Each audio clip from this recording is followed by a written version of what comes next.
Okay, so Heather, is there anything that you feel like we should cover? Anything you thought, Um, I want to make sure I say this? Let me look here. I'm just trying. I think one of the things that I did not mention to before was that my mom, she was actually visiting my sister who used to live in Florida. She was taking care of her dogs. And she ended up calling me one night and said that she fell, like in the street. And so initially, like whenever I had thought about this whole diagnosis, I was like, oh, like, did she have like a traumatic brain injury type thing? Because she said when she called, she said, oh, it's not that bad. And I said, okay, well, can you take a picture of your face? And she had a black eye and like a scrape. Um, so I always thought like, wow, like could that have been the trigger for all of this? Could it have been a traumatic brain injury? But, learning about things now, like it's weird how you connect certain things. And then from my perspective too, when I don't sleep enough, I start not being able to formulate sentences and like I'll miss words here and there. And so it's always in the back of your mind, like, am I going to have this disease too? Yeah. Um, and Yeah. then Always. the Like every day I yeah, have that concern. It's awful. Yes. Sorry, I just had to jump in and agree with you. yeah.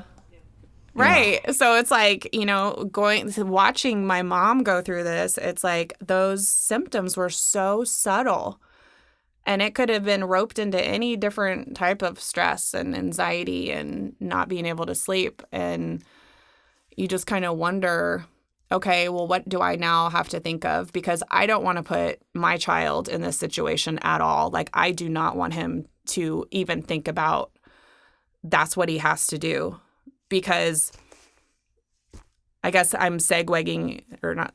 I don't even know how to say it. I'm leading into what I really wanted to say because we just moved into this house. Like we just moved into this house 3 years ago. When I didn't even tell my mom that we were moving or that we were even looking for a house because I didn't want her to live with me. That was never my plan. Um, and it was hard because, my mom's always been that person. A little bit of back history. My dad was actually involved in a really bad car accident when I was 8. She took care of him. She was, I think, in her 40s. She took care of him for 4 years, and he died when I was 12. So my child is now 8. And thinking about all the things that she personally went through that whole trauma, and now me taking care of her now, like I've always been taking care of her since I was 15 and a half. I paid some bills because my dad wasn't around and my sister was 4 years older and she went off to college. So through this whole journey, I've really tried to I guess I'm struggling with all my emotions because there's resentment, there's anger, there's happiness, there's, yeah, she's my mom.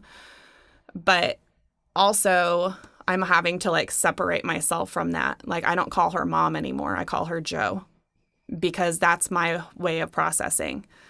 So, throughout this whole journey, it's been like this huge wave, and you don't even know where her story begins or ends, and my story begins because it's all intermingled. And it never was my plan, but I had to raise necessity and seek clarity and really work on myself internally and say, hey, you know what? Like this is what I have to do because nobody else is going to do it and nobody else understands her better than I do, and I have to be that advocate for her. But it's extremely challenging. There is no way to prepare for it. No matter how many books you read, no matter how many, support systems that you have, it's devastating.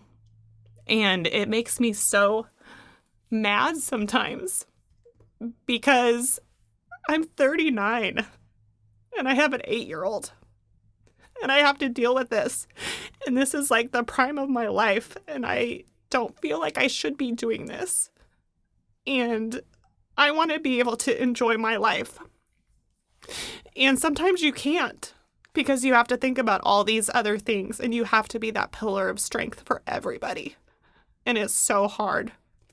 And I think that's what people don't see with this caregiver role is that the anger and the frustration, and it's not even their fault, but being aware of your own emotions, and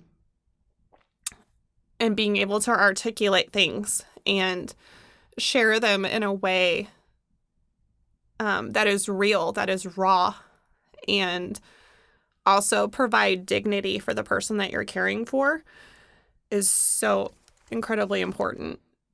And there are beautiful parts to caregiving.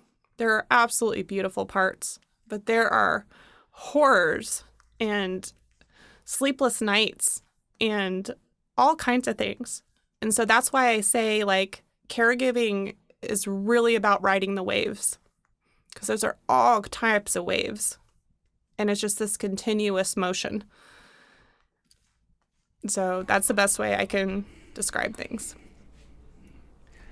Well, Heather, that's a really powerful way to describe it. That's, yeah, that's exactly what it's like. Yeah, Heather, I feel like that last bit you shared is, if they just watch that last response, that'll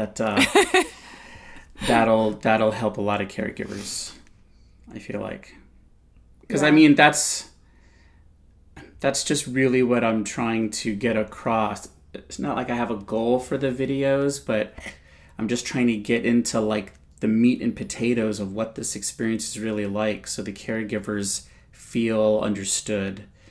And so I really appreciate you just being so, open and honest about that, because I think that just will help a lot. So yeah. I really did want to share that, because a lot of the things that you see, they're like, oh yeah, I'm having this beautiful day with my mom and it's great. And I'm like, where's the times that you've cried? Where's the times that you have, like, said, I am going to lose it. I'm going to choke somebody if I'm not careful. And that's my experience through being a nurse too, because, people don't get it. They really don't get how incredibly hard this job is. And I'm a caregiver by nature. Like, I've always been that type of person, and it's hard for me.